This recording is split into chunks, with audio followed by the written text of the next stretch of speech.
let me just move maybe on from the drugs a little bit. Sheilah, talking about maybe complementary therapies, and I'd also like to maybe touch on therapies that don't necessarily address the pain directly, but help with function.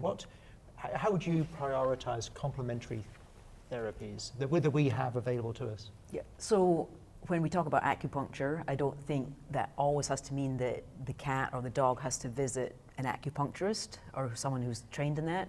I think we need to be better at teaching our owners how they can actually do some of these physical therapies and massage and so on at home.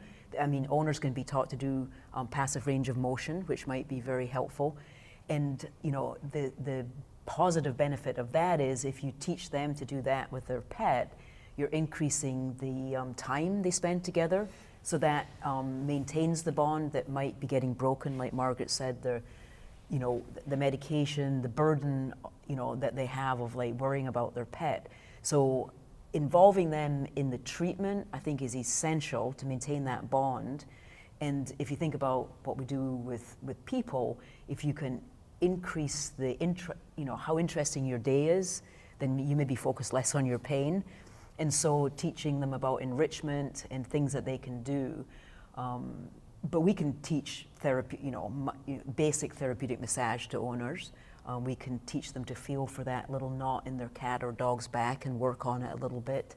So I think there's a lot we can, and again, that would decrease the cost burden also on the owner as well and increase their bond. So I think there's a lot of, massage, grooming. A cat with OA actually has, because they can't groom themselves very well sometimes, but it actually probably has positive effects on mood.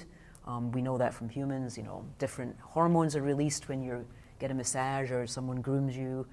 So I think all these things, we can put them all together. We don't have a lot of evidence, but it's a good way to at least be pushing the owners in that direction, I think. So you would say that acupuncture, massage therapy, basic exercise, hygiene, grooming, passive exercise, those are maybe enriching the environment. Right. So there's things to do that animal can actually do, because we talked about how chronic pain can lead to anxiety or depression, and that's probably true in all species. So a lot of the treatments for that would be engaging the animal in something more positive. And how would you assess the impact of these therapies that are maybe not necessarily directly addressing pain? Do we assess the impact in the same way with the tools that we have for assessing function and disability? We don't really have those tools. We're working on the cognitive tools. I think that's going to be a really important when we have the really good cognitive tools to assess and how much chronic pain impacts on cognitive dysfunction. We've always talked about the old dogs that get the cognitive dysfunction, but I think we've never really strongly linked it to maybe pain. Even though it is in humans. Yeah. And it is in humans. Right. So we've always thought it's brain degeneration. We know there's decreased neurotransmitters. We know everything alters. And of course, there's lots of therapy. We should be using more antioxidants. We should be using this. But I think the connection between long-term pain and cognitive dysfunction is somewhere, I think, that's going to be really fascinating to see that connection. And it could be, as we get better in, like we're talking about, addressing the early OA, maybe we'll find out that cognitive dysfunction is better later because we dealt with the disease at an earlier age. But again, we're going to need the tools to make that assessment.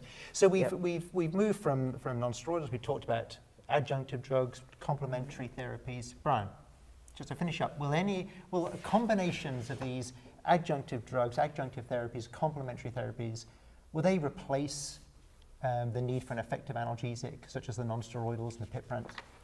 No, not that I foresee in the near future. I don't think. I think that's going to be our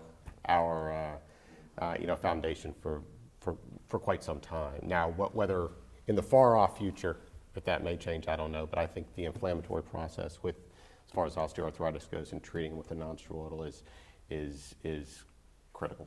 So although we It's see critical a early, very- it's critical late. I think it's. So we see a very important place for these complementary therapies, but we still all agree that there is a need for an effective, Sure. predictably efficacious analgesic. Yes. And at its core, osteoarthritis is an inflammatory disease.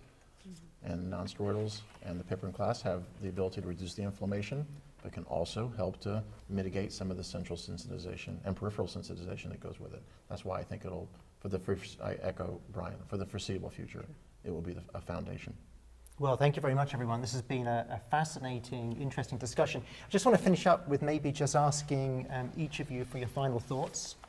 Oh, well, Start with thank you, Duncan, and it's been great to sit on this panel with this esteemed group. It's been an honor, and I hope it'll move the conversation forward, not just here, but out in the field and along with our colleagues. Margaret, final thoughts. I echo that. It's been wonderful to be part of this panel, to bring such a diverse group of experience and viewpoints in together. I'm excited about the future, about the new developments in therapies, the new avenues that we're looking at with cognitive dysfunction, with managing the whole environment. I think it's a really exciting and important time. Sheilah? I just have to say the same as everybody else. It's been fascinating, and I think the future is very hopeful and bright for dealing with chronic pain in all species. And I think it's going to be exciting times, I think. And Bryan, last but not least. I think that's it. I think I echo everybody's statements here. I'm excited to see where we move in the future and where this goes. Yeah. Well, thank you. Thank you very Thank you. much. Thank you all of you for your contributions to this discussion. And on behalf of our panel, we thank you for joining us and hope you have found this American veterinarian peer exchange to be useful and informative.